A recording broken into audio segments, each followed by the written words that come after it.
This is David. Welcome back behind the velvet rope. Let's just get right into it today because we are joined with the one and only Just David. Hello, hello, hello. Come on in. You know where we could start? Talked about this a little bit, I think, on Patreon on Saturday, but we could start with Andy Cohen, like just a quick highlighted summary of what anything did we learn anything about Andy from this Call Her Daddy interview? Not really. It's so funny. People are saying, what did we really learn? I have to agree with you. I don't really think we learned anything. Top line, what are some of the things that were discussed?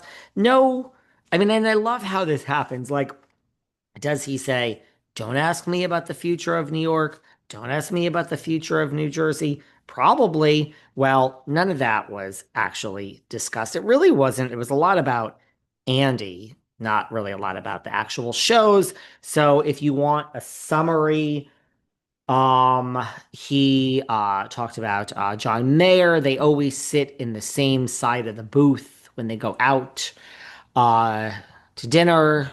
They start on the same side of the booth. It's not like they're holding hands or anything. They just sit on the same side of the booth. That's common, right? Don't you ever, sorry for the microphone, you guys, but I had to just adjust it. I like to, look, I have mafia mentality. I don't like having my back towards people. So when I go out to eat, if me and a friend both want the inside of the booth, we sit next to each other. That's not really weird. So they sit next to each other. They don't hold hands. As a matter of fact, he says, we were at the Sunset Tower last week. I love Sunset Tower. Anyone going to LA, go. It's iconic. By the way, book me. People are booking me in droves for this. If you're coming to LA, the Hamptons, or New York, I can help you put together an itinerary and a package of what to do. Somehow, the New York City package is the most important, or not the most important, is the most popular. Was that a Freudian slip? Is the most popular and has been selling out. Lots of you are coming to New York now for Christmas, and lots of you are actually coming right after the New Year, where, yes, it is cheaper in January and it will be much less crowded. See, I've already added value, but slip into my DMs. You could book me for a podcast consulting, business consulting, or if you want to talk about an itinerary of what to do in New York, LA, or the Hamptons. Somehow everyone is coming to New York City. Great, I can help.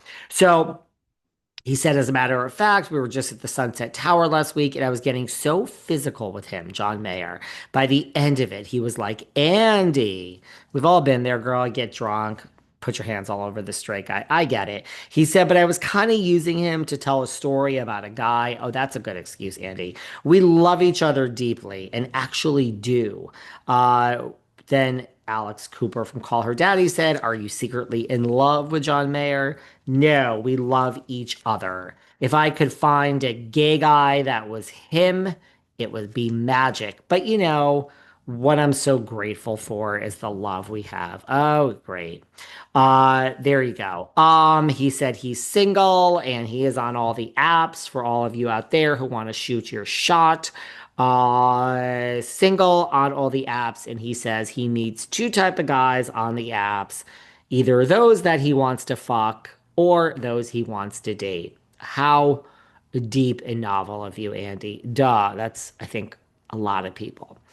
He had a blind date fix up with Anderson Cooper in the 90s, and they were 2 minutes into the phone call. Remember when we used to speak on the phone to people, and he said, so you're Gloria Vanderbilt's mother? And Anderson said, I'm not going out with this queen. But they were both best friend BFFs with Barry Diller. You guys know Barry Diller, Diane von Furstenberg's gay husband. And they used to go on trips with Barry. I'm sure you did. You were in your 20s and he was in his 50s. I'm sure you did, boys. But Anderson and I never hooked up. We're just friends. And if I was going to be fixed up with anyone, I would want him to fix me up.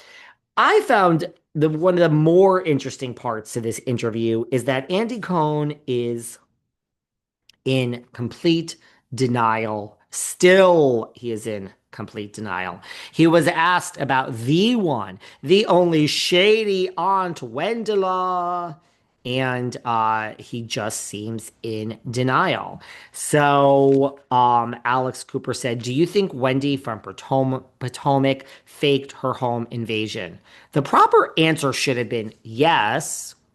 But Andy said, "I'm really very strongly hoping that this doesn't turn out to be anything."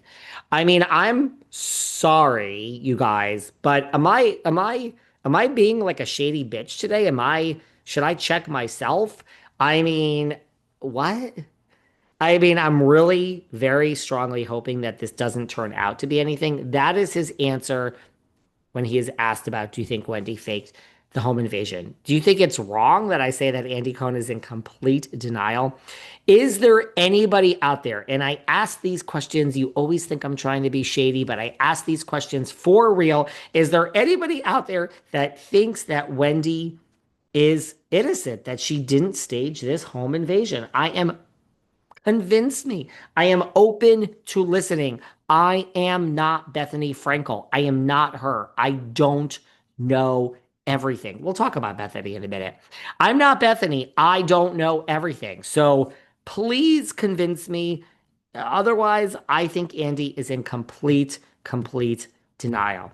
He's really strongly hoping that this doesn't turn out to be anything. Sweetheart, darling, apple of my eye, Andy, you are not in the acceptance stage. You are in the denial stage of the five stages of grief.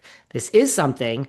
There are going to be legal proceedings, and there's real possible jail time associated with this. So, Andy, my darling, you're in denial. Um, what else? Alex says, what really went down between Carolyn Manzo and Brandy Glanville? If it were up to me, you'd be seeing the entire thing. Andy says, I'd like nothing more than for everyone to see that. There are situations where it's in the network's hands and not mine.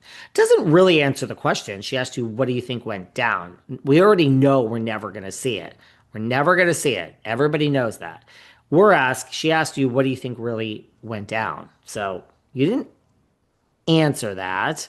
He was texting LVP during it. Blah, blah, blah. Anyone else bored? What else? He watches Love Island. He really watched it before he hosted the reunion. Yawn. I'm sorry. I mean, answer the question or give us something. You're not answering some of the questions.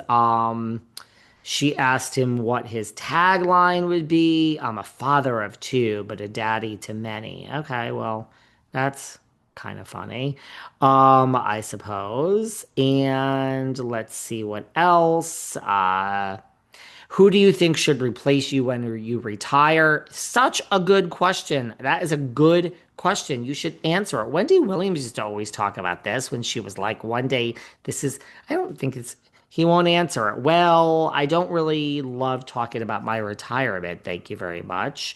Who do you think should replace you, Daddy? Okay, interesting. I get it.